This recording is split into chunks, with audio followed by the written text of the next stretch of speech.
I couldn't help but think of that old saying, when life gives you lemons, make lemonade. As I parked in front of the building where my wife Jessica and I shared a one-bedroom apartment, I found myself reflecting on the state of our marriage. Was it starting to rot like a basket of spoiled lemons? Or was I just imagining things? I got out of the car and grabbed the mail from our box. More bills, some ads, and a lot of it addressed simply to occupant.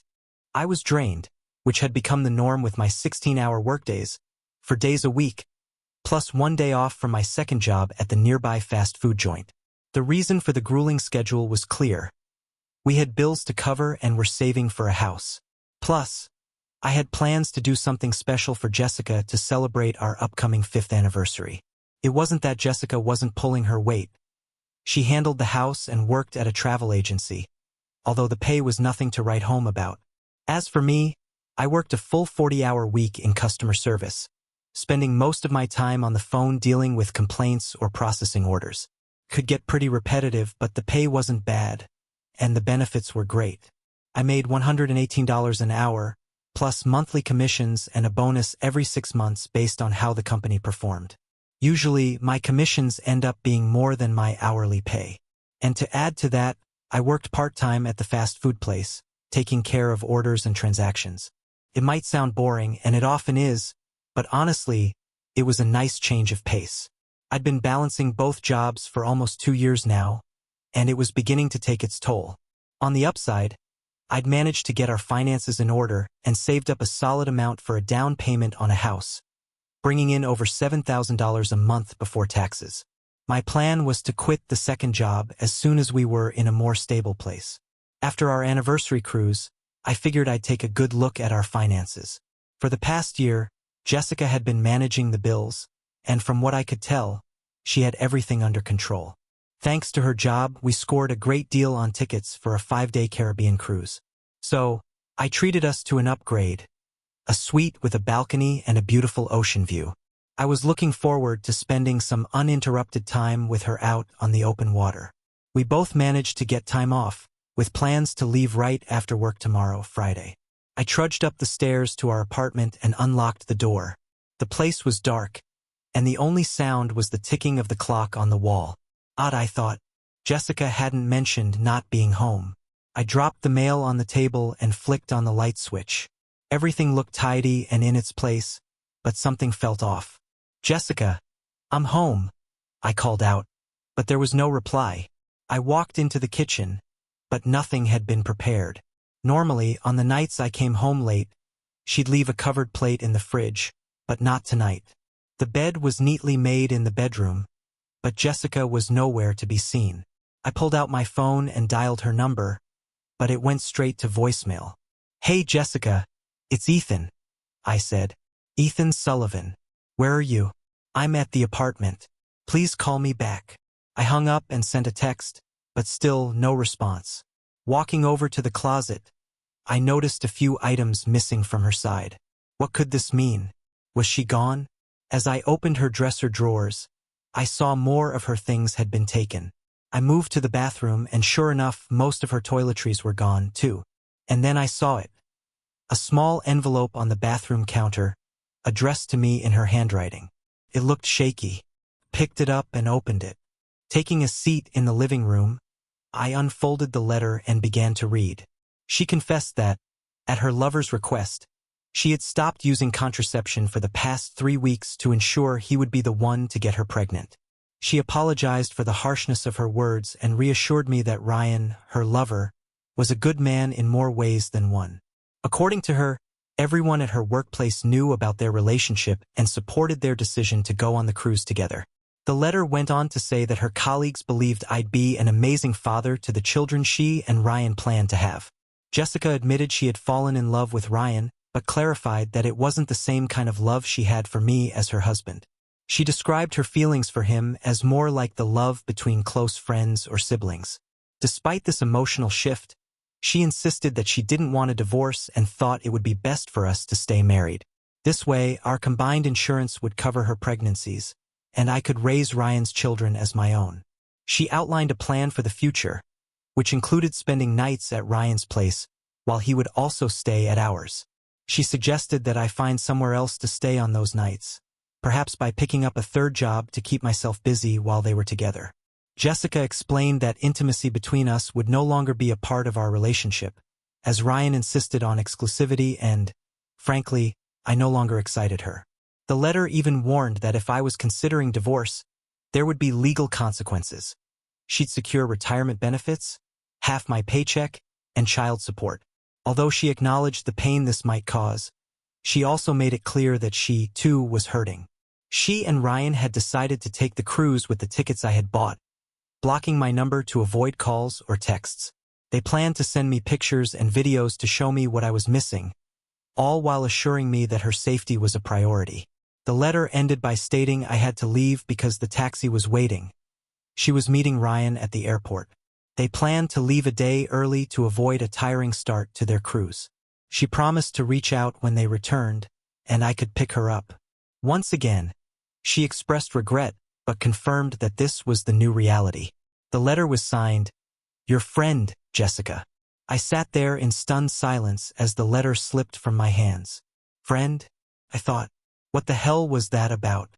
With a friend like Jessica, who needs enemies? Sure, things had felt off these last few months, but I always chalked it up to my hectic schedule. That's why I splurged on the cruise, to try to make things right. But the more I thought about the letter, the angrier I became. I ripped the ring off my finger and threw it across the room. To hell with her and her absurd ideas. If she thought I'd just sit here and accept this, she was out of her mind. I glanced at the clock. 3 a.m. With just 5 hours until I had to be at work, I knew I wouldn't get much sleep. I considered going to bed, but the thought of her with Ryan kept swirling in my mind. Instead, I grabbed a pillow and an Afghan, settled onto the couch and tried to sleep, my exhaustion too great to keep me awake. When I woke up the next morning, I was confused. Why was I on the couch? Reality hit me as I remembered the events of the previous night. I checked my phone, half hoping it had all been a bad joke. But no such luck. The message was all too real. I dragged myself to the bathroom, took a quick shower, got dressed, and grabbed a cup of coffee on my way out.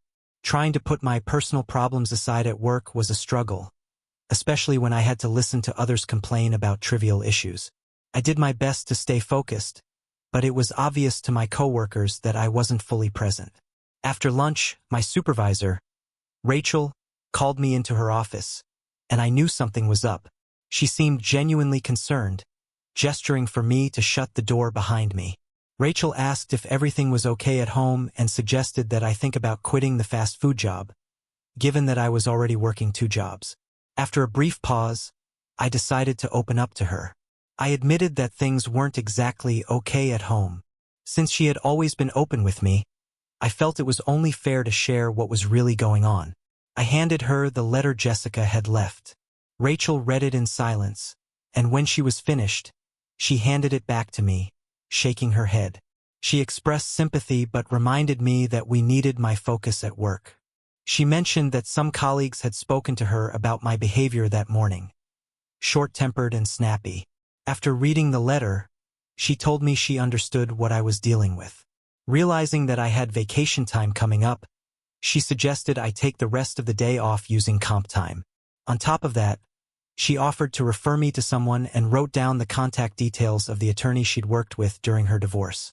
She handed me the information and mentioned that she had been through something similar, encouraging me to give the lawyer a call and let her know Rachel had recommended her. "Thanks for the advice," I said, and Rachel told me to take the next week to sort things out and come back with a clearer mind. She added with a smile, "And remember, there are plenty of fish in the sea." I nodded and replied, "I hear you, Rachel." After thanking her again, I shut down my desk, telling my cube mate I'd be gone for about a week. He waved as I headed out. When I reached my car, I pulled out the note Rachel had given me and dialed the number. The receptionist at the law firm, Harris & Pierce, picked up and asked what I needed. I told her I was looking to speak with Megan Davis, mentioning that Rachel Hayes had recommended her.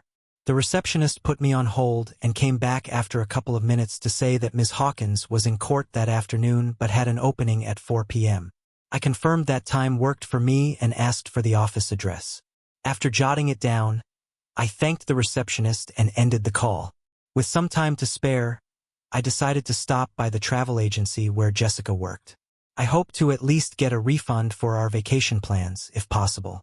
When I arrived at the agency and parked, I noticed the other women in the office glance up as I walked in, their expressions making it clear they knew something was going on. I approached the front desk, where Anna, the receptionist, sat. She greeted me, and I told her I needed to see Jessica. Anna looked around and informed me that Jessica wasn't in today. She handed me a large envelope, saying that Jessica had let them know I was aware of everything and had asked her to give me the envelope if I showed up. The other women exchanged smirks, and I couldn't help but wonder just how much they knew. I opened the envelope, and the first thing that hit me was Jessica's scent mixed with an unfamiliar odor and something else. Urine. Inside, I found a pair of her soaking wet underwear, neatly folded. Disgusted, I used a pencil to pry it open further and found her rings, covered in a white, sticky substance. Clearly Ryan's semen. At the bottom of the envelope there was a USB drive. Sickened, I turned to Anna, who had a smirk on her face.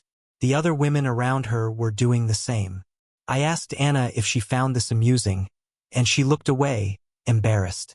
She explained that the thumb drive contained pictures and videos from a Bon Voyage party they had thrown for Jessica and Ryan the day before, with Jessica suggesting I might enjoy watching them.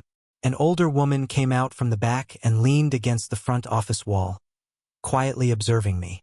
She told me that Jessica and Ryan had already left, and that everyone at the agency knew about their relationship. When I asked if they approved of it, she shrugged and asked what I wanted. I explained that I was seeking a refund, since I had paid for the cruise but no longer had the tickets. She told me the tickets were non-refundable, adding that it was nice of me to let Jessica put one in Ryan's name. I immediately disputed that, stating that what Jessica had done was fraudulent, and I demanded my money back. She stood firm, saying it wasn't going to happen. Frustrated, I declared that I would take legal action, suing the agency and everyone involved. As I turned to leave, Anna stopped me and apologized for the situation, explaining that Jessica had led them to believe I was okay with everything. She urged me to let Jessica enjoy the cruise and reassured me that there would be other opportunities for me. Curious about Anna's own situation, I asked if she was married. She replied that she wasn't. I then expressed the pain of being betrayed by someone who claimed to love me, warning Anna that she might experience similar heartache in the future. I made it clear how much I despised Jessica, leaving a harsh message for Anna to pass along.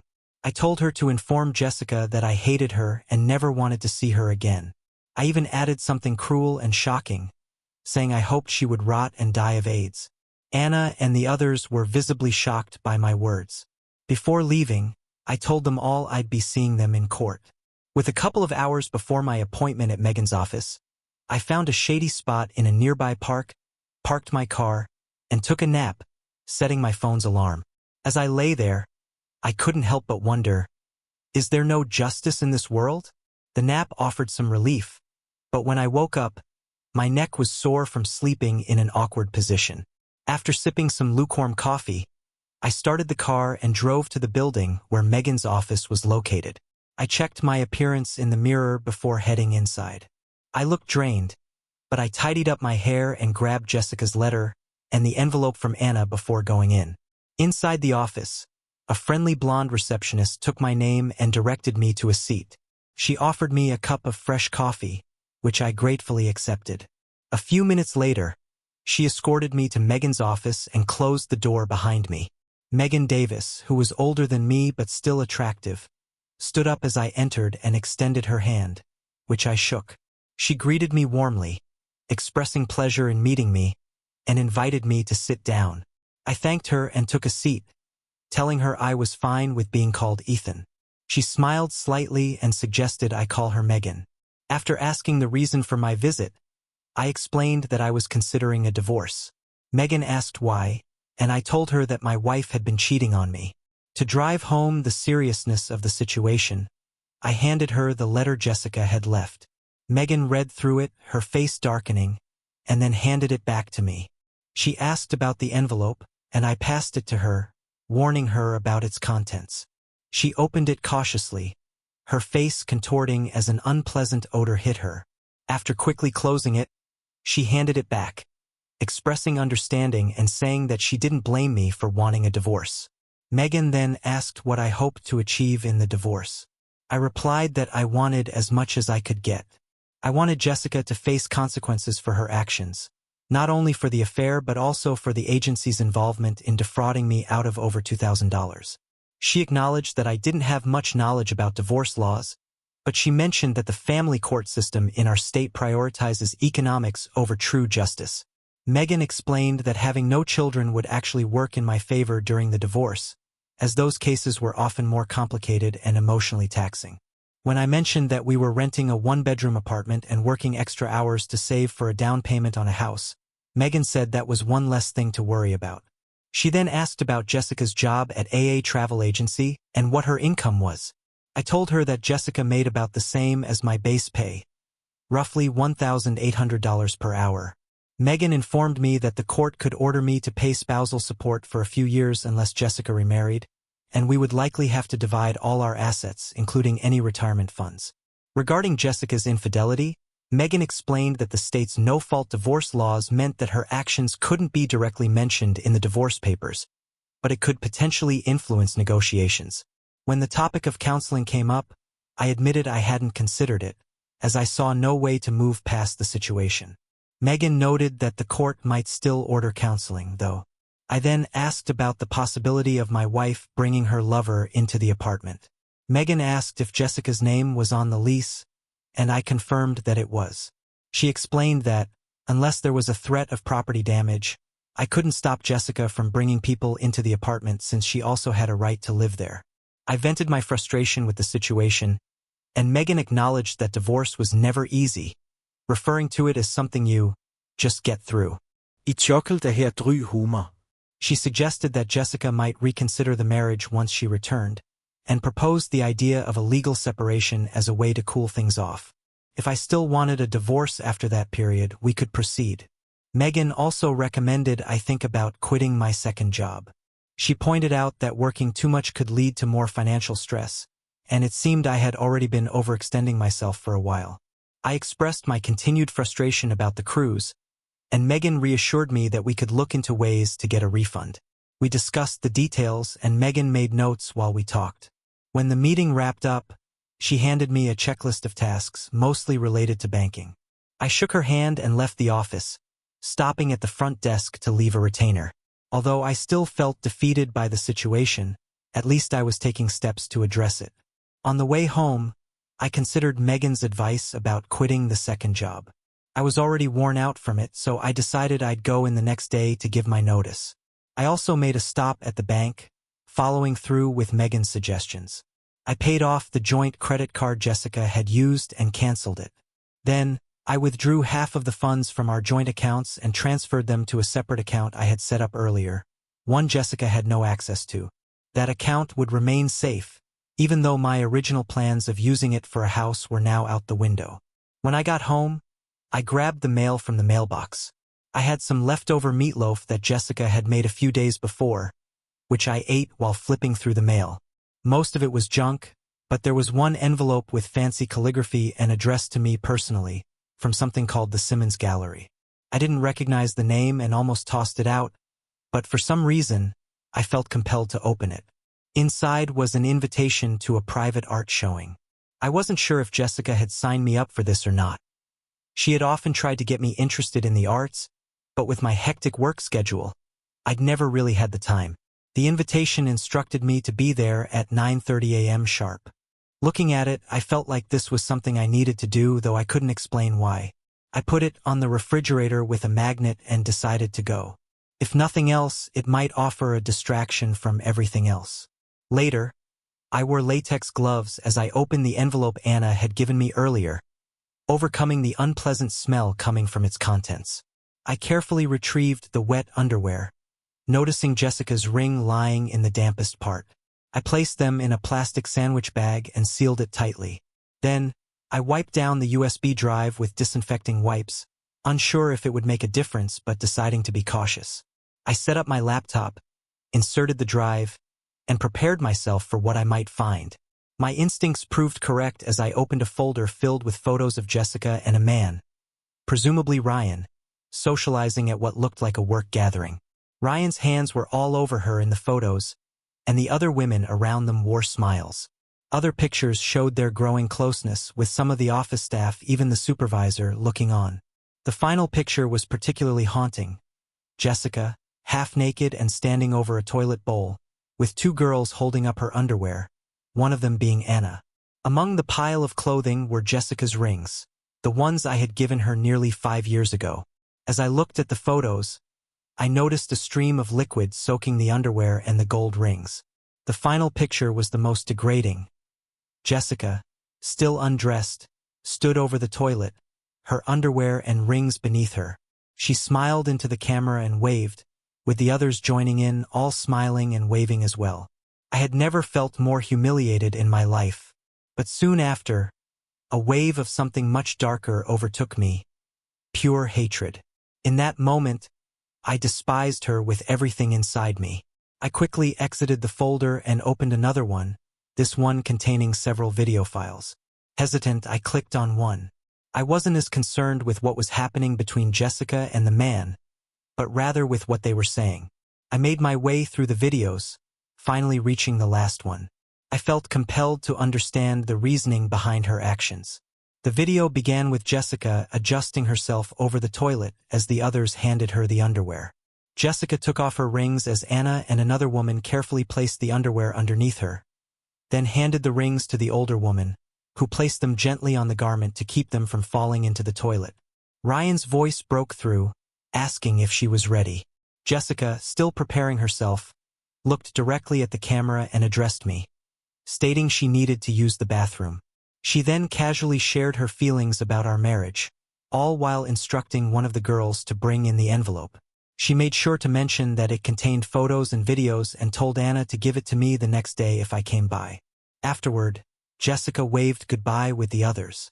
Just before the video ended, Ryan turned to the camera, assuring me he would take care of Jessica while I was out of the picture, making a crude comment about me paying for everything. The video ended, leaving me with an overwhelming sense of disgust. Though I wasn't usually a violent man, in that moment, I could have easily imagined harming all of them. I had to pause and put my head in my hands. I was too shaken and enraged to cry. All I wanted to do was lash out, to hurt someone, anything to release the pain. I couldn't understand why she would do this to me. I had never cheated on her or done anything to hurt her.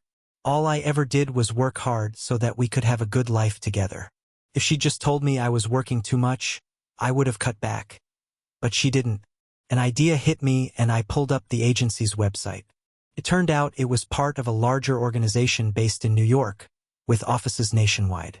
I quickly found the email addresses for the CEO and the chairman of the board. In a fit of anger, I wrote an email threatening a lawsuit and attached copies of the video. I sent it off, my rage still burning. As I looked around the room, I noticed the photos of Jessica and me on the tables and walls. I couldn't stand it anymore. I tore them all down, ripping her image from every single one. Just as I was looking for something else to destroy, I heard the doorbell ring. I peeked through the peephole and saw Anna standing there with another woman from Jessica's office, though I couldn't remember her name at that moment. I opened the door, growled at them, and they recoiled, clearly shocked by my anger. Anna nervously asked if we could talk, but I immediately questioned their motives, reluctant to hear anything they had to say. She asked if they could come inside, and I pulled out my phone to start a voice recording. I opened the door, let them in, and sat down on the couch, demanding to know the purpose of their visit. When they offered drinks, I declined, urging them to get to the point and leave. Anna exchanged uneasy glances with the other woman before nervously explaining that she had spoken to Jessica earlier, who was very upset. I responded sarcastically, offering them the chance to make it up to me by doing something drastic. They stared at me in shock. Anna protested, claiming I couldn't seriously mean that, reminding me that Jessica was my wife.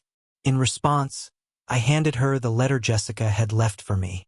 Anna read it, handed it back, and apologized. I accused them of being complicit in Jessica's actions and pointed out how they had behaved in the video.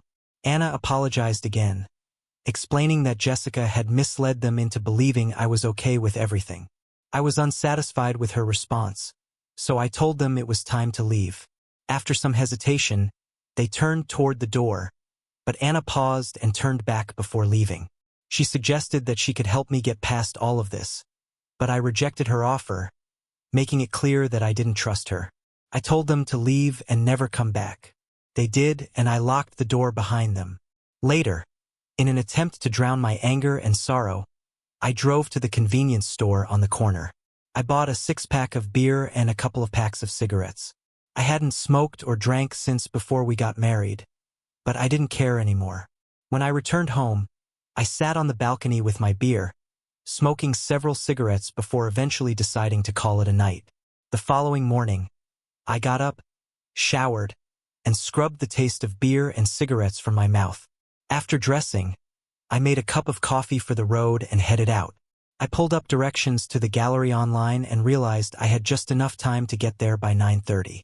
I drove over, feeling a little uncertain, but when I arrived at the Victorian house listed on the invitation, I was surprised to see no other cars.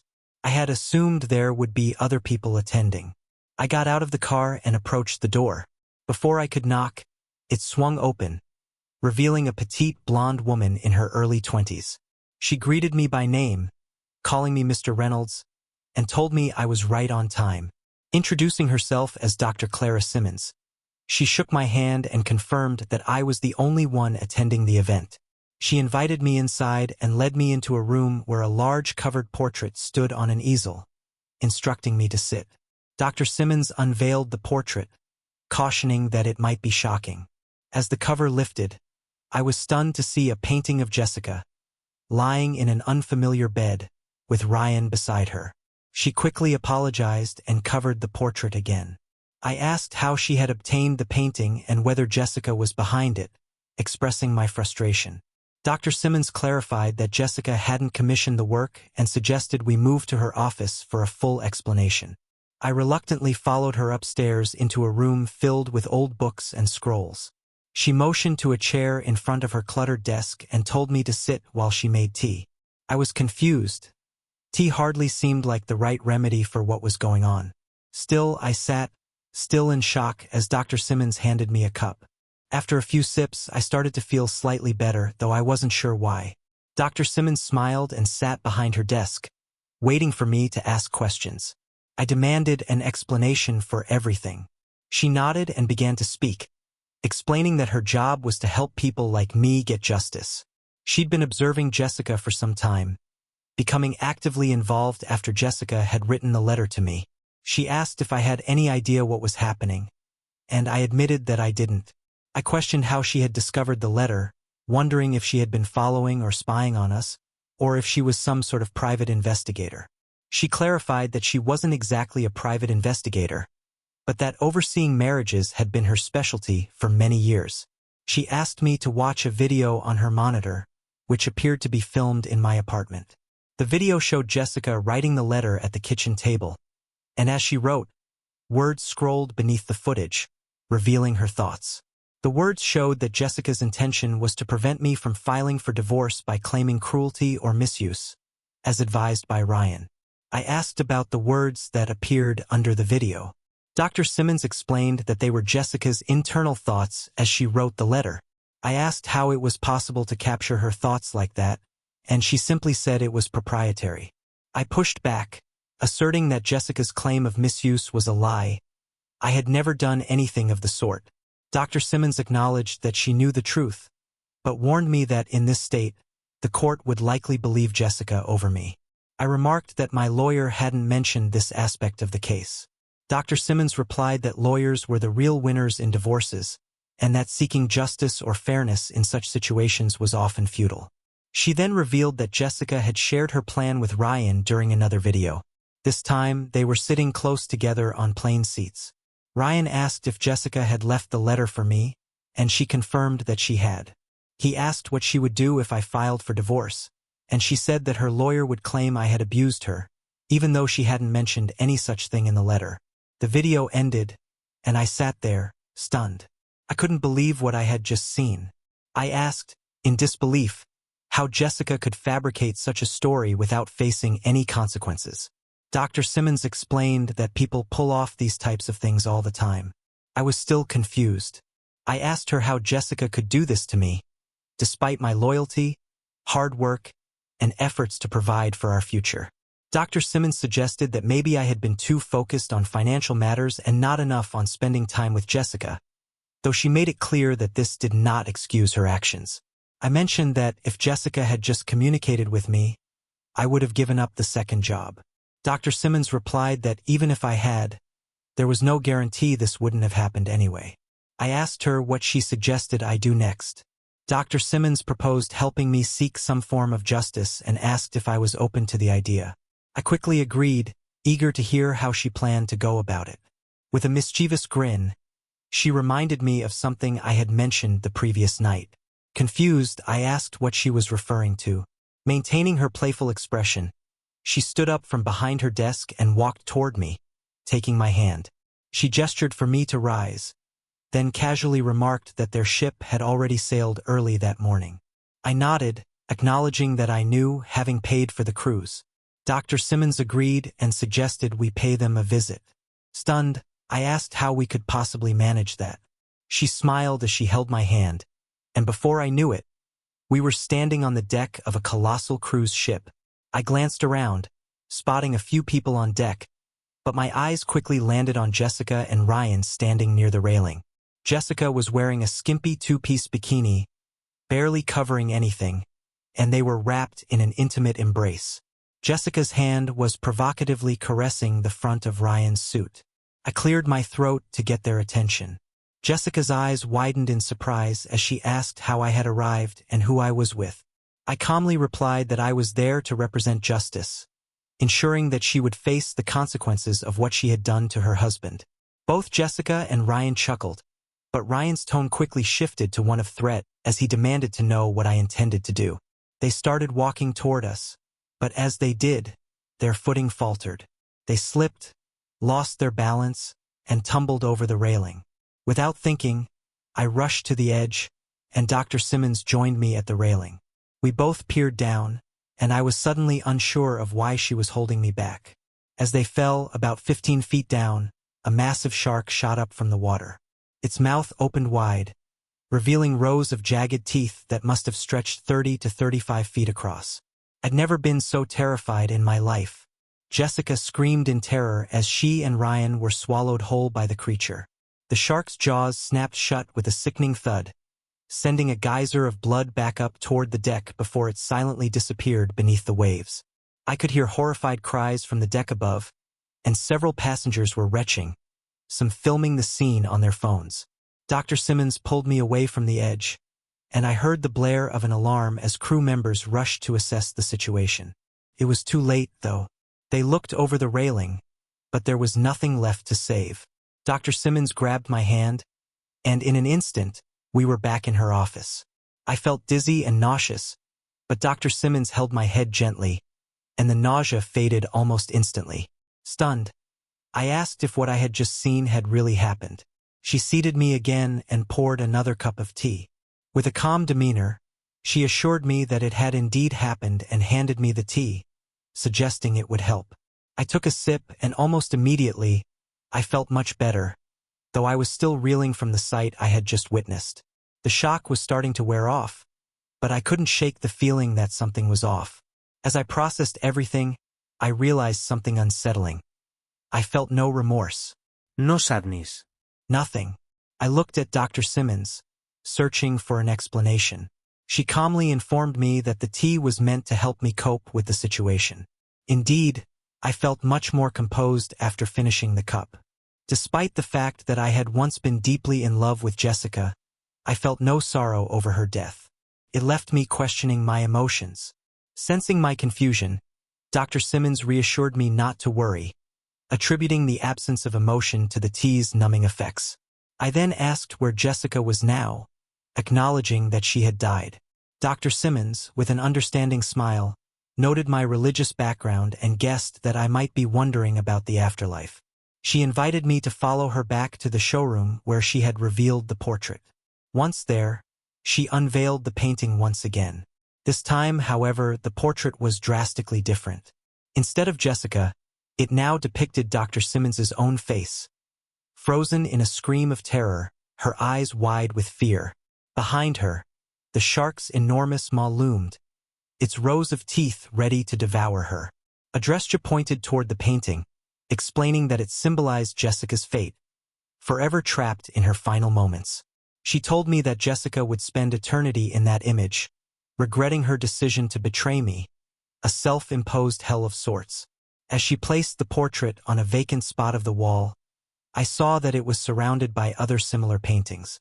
Adresja revealed that each of the portraits depicted someone who had betrayed their partner. All of them, like Jessica, would spend eternity regretting their actions. I nodded in realization, and she confirmed that this was her version of justice. She had been doing this for a long time, and the walls were far from being filled. Curious, I asked how long she had been carrying out this work. Adresja's answer was that it had been much longer than I could fathom.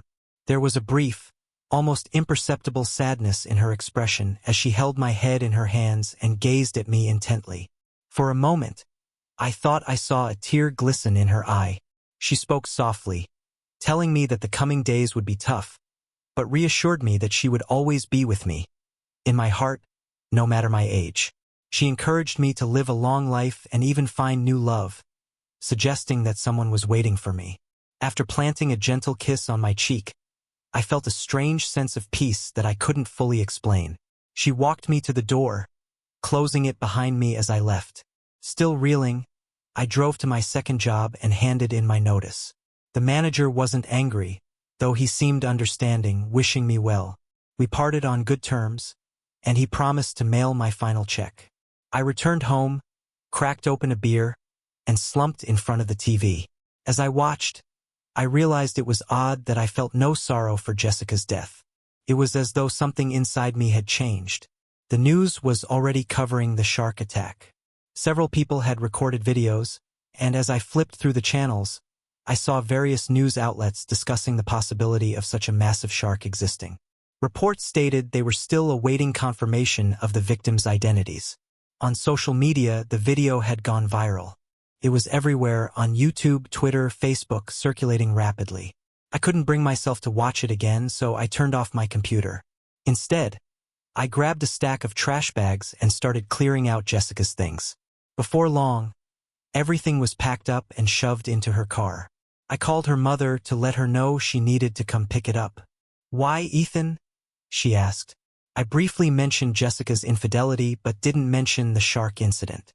She was understandably upset, saying she and Jessica's father would come by later that day. When they arrived, they made a tearful plea for reconciliation, but I made it clear that it was no longer possible. I still didn't tell them what had happened to Jessica. I figured they'd find out soon enough.